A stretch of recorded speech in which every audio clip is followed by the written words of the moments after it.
The news day continues here on One News Now Business. I'm Jago Castro. Here are the biggest stories on the economic and corporate fronts. The Bangko Sentral sees no reason to hike interest rates at the moment, despite inflation picking up at 5.3% in August after a 6-month decline. BSP Governor Nelly attributes the uptick in inflation to supply shocks, which pushed food and petroleum prices higher. However, Remolona says he does not expect this to last, which would mean there's no need to hike policy rates. The central bank hiked borrowing costs by 425 basis points and kept the key policy rate steady at a near 16-year high of 6.25% the last 6 months. These kinds of supply shocks, they dissipate usually fairly quickly. So if that's all there is, if there are no further supply shocks beyond that uptick in August, then it won't be necessary to hike the policy rate. The Philippines is looking to import rice all the way from Argentina. Foreign Affairs Secretary Enrique Manalo discussed that possibility with Argentinian Foreign Minister Andres Cafiero in Buenos Aires on Wednesday. No other details were released regarding this. The Philippines has imported some 2.33 million metric tons of the staple this year, most of which are from Vietnam and Thailand. But for Presidential Sister and Senator Amy Marcos, there is no need for more importation, as she believes there is no rice crisis. She also believes that the country should just focus on local production. Recall that the U.S. Department of Agriculture released a report showing that the Philippines is now the biggest rice importer in the world, with the Philippines seen to import 3.8 million metric tons in marketing year 2023 to 2024. Bonggang-bongga ko tutol dyan. Unang-una, wala namang krisis sa bigas. Ba't gawa-gawa ng ganyan? Dapat yung importation, last resort. Ang dami pang binibentang bigas na lokal. Vehicle sales lag a double-digit year-on-year growth in August. According to the Chamber of Automotive Manufacturers of the Philippines Incorporated and Truck Manufacturers Association, new vehicle sales rose by 21.6% to 36,714 units in August of this year from 30,185 units in the same month a year ago. But when compared month-on-month, vehicle sales dipped by 1% from 37,000 units sold in July. Commercial vehicles accounted for the bulk of the August sales. Units sold rose by 13.5% to over 26,000 in August from 23,000 in the same period of last year. This is still a 3.5% month-on-month decline from over 27,000 units sold in July. Meanwhile, August passenger car sales also jumped by nearly 50% this year to some 10,000 units compared to over 6,000 in 2022. This figure is also a 6.15% increase from July's 9,500 units sold. From January to August, Campi TMA members sold over 276,000 vehicles. This is nearly 30% higher from 212,000 units sold in the same period last year. Campi and TMA note that the figures provide an optimistic outlook for the auto industry amid post-pandemic issues like inflation. Headline inflation accelerated to 5.3% in August due to rising food and fuel costs. We'll be back with more stories after the break. Keep it here on One News.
You're still watching One News Now. I'm Diego Castro. The BPI Foundation along and the Trade Department are expanding their training program for small businesses further north and down south of the country. The BPI Foundation says it is bringing face-to-face seminars under the Small Enterprise Acceleration Lab Business Expansion through Training and Application Program, or SEAL Beta, to regions 1, 5, 6, and 11. The expansion aims to cater to entrepreneurs who are unable to travel to Metro Manila or join the online platform for the program. SEAL Beta is an integrated training program for micro enterprises who want to expand their businesses into a resilient one through loan assistance. The program is in collaboration with the Trade Department and Philippine Trade Training Center. The foundation also announces plans for a product roadshow to help participating micro entrepreneurs. Here to talk to us more about their initiatives to support small businesses through integrated trainings, we have with us on the show Nelly Dillera, Executive Director of the Philippine Trade Training Center's Global MSME Academy. Ma'am, thank you very much, and good morning. And it's great to have you on the show. Yeah, good morning. Good morning, Sir Diego, and good morning to all the viewers of Studio 10 this morning, One News. Yes, ma'am, let's get right to it. The Small Enterprise Acceleration Lab project, or SEAL, was just launched late last year. Can you tell us more about this project and what it has achieved so far? Okay, so this is actually in partnership with BPI Foundation, BPI Banco. The very program is actually a package of services that only focusing on the usual training programs that are being delivered. I mean, when we talk about the usual, it's more of marketing, but this time we're also focusing on financial related contents, being BPI. And in addition to the training programs that we're providing or extending to the target enterprises all throughout the country, we're also providing assistance through BPR, of course, providing financial assistance, but only those who are able to complete their business plan and pitch them to a panel of persons coming from the BPI would be able to access the funds from BPI Foundation and BPI Bank particularly. And I'm happy to inform you that since we started last year, we actually did it or covered nationwide because we covered Region 3 from Luzon, Region 3 and 4A, Region 8 in the Visayas, and of course the National Capital Region. This time we're covering Region 5, 6, and 11. And so far, since we started last year, a total of 57 participants were already able to complete the online training of the SEAL. And in addition to that, we've also seen a good number of enterprises who also not only pitched their business expansion plan, but were also able to access funds from BPI, because I think expansion would sometimes require additional capital for them. And finally, we're also very happy because we've already onboarded a total of 32 micro enterprises and registered their businesses to DTI. So no longer in the informal business, but this time they have legitimacy registering their businesses in the LGU and DTI. You mentioned, ma'am, a while ago that you've expanded this to several regions in the country. I just like to clarify, is this all online or it has face-to-face trainings?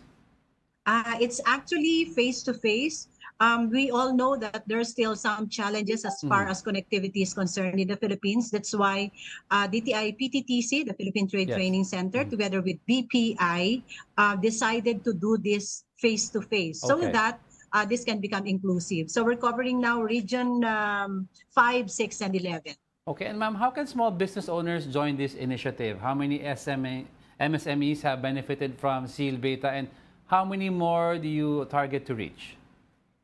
Okay, for a particular session, we're targeting around 100. Okay. We're coordinating with the DTI regional and provincial offices where we're holding this, and also the local government units, and of course the BPI in the area, because they also extend assistance to enterprises in the regions. The reason why we wanted to get in touch with this these institutions or agencies at the regional offices is because we do not want to duplicate, or we wanted fresh enterprises to participate in this, because we really wanted to expand, providing assistance to them in terms of expanding their businesses.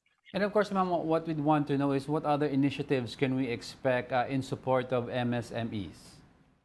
Okay, since we've already started this last year, a number of them, as I was mentioning, have already acquired additional capital, and some of them are already participating in trade fairs. So one thing that we're incorporating in the programs that we're doing this year is trade fair readiness. I know that they are already participating in trade fair, but participating in trade fair require more than just being present, but of course, knowing how to negotiate, the effective negotiation skills, how to pitch their product or their services, even the visual merchandising while they're setting up their trade fair, spaces, and of course also teaching them digital payment solutions and e-commerce.